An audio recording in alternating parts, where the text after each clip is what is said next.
இன்னைக்கு நம்ம என்ன பார்க்க போறோம் அப்படின்னா ரிஸ்ட் அண்ட் ஹேண்ட் எக்ஸசைஸ் எப்படி செய்யலாம் அப்படிங்கிறத பார்க்கலாம். இது யார் செய்யலாம் அப்படின்னா ரிஸ்ட்ல அடிபட்டதுக்கு அப்புறமா ஒருவேளை சர்ஜரி பண்ணியிருக்காங்க அப்படின்னா ஸோ அதுக்கப்புறம் இந்த எக்ஸசைஸ் பண்ணோம் அப்படின்னா நல்ல ஒரு பெனிஃபிட்டாக இருக்கும்.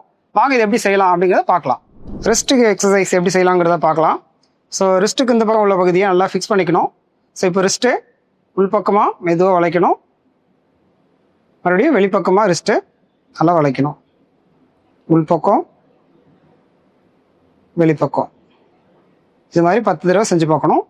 அடுத்த எக்ஸசைஸ் கையை கீழே கமுத்தி வச்சுட்டு கையை வெளிப்பக்கம் சாய்க்கணும், உள்பக்கம் சாய்க்கணும், வெளிப்பக்கம் உள்பக்கம்.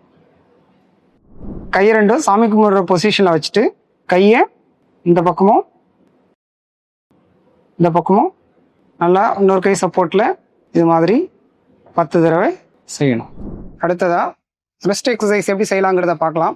ஒரு டவலை ஃபோரமுக்கு கீழே ப்ளேஸ் பண்ணிவிட்டு ரெஸ்ட்டை கீழே நல்லா மடக்கணும், மேலே நல்லா தூக்கணும், கீழே நல்லா அழுத்தணும், மேலே நல்லா தூக்கணும், கீழே நல்லா மடக்கணும், மேலே நல்லா தூக்கணும். இது மாதிரி 10 தடவை செஞ்சு பார்க்கணும். அடுத்ததாக கையை பக்கவாட்டில் வச்சுட்டு கையை கீழே மடக்கணும், மேலே தூக்கணும், கையை கீழே அழுத்தணும், மேலே தூக்கணும். இது மாதிரி 10 தடவை செஞ்சு பார்க்கணும். ஃபிங்கர் எக்ஸசைஸ் எப்படி செய்யறதுங்கிறத பார்க்கலாம். ஃபஸ்ட்டு ஃபிங்கரை முன்விரலை மட்டும் நல்லா முன்பக்கமாக உள்ள மடக்கி நல்லா நீட்டணும், மடக்கி மடக்கி நல்லா நீட்டணும். அடுத்ததாக ஃபுல் ஃபிங்கரையும் ஃபுல்லாக மடக்கி நல்லா நீட்டணும்.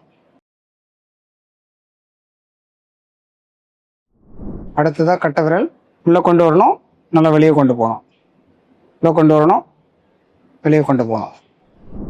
அடுத்ததாக சுண்டு விரலும் கட்டை விரலும் இன்னும் டச் பண்ணணும், வெளியே தள்ளணும், டச் பண்ணணும், வெளியே தள்ளணும். மோதிர விரலையும் கட்டை விரலும் டச் பண்ணணும், வெளியே தள்ளணும்.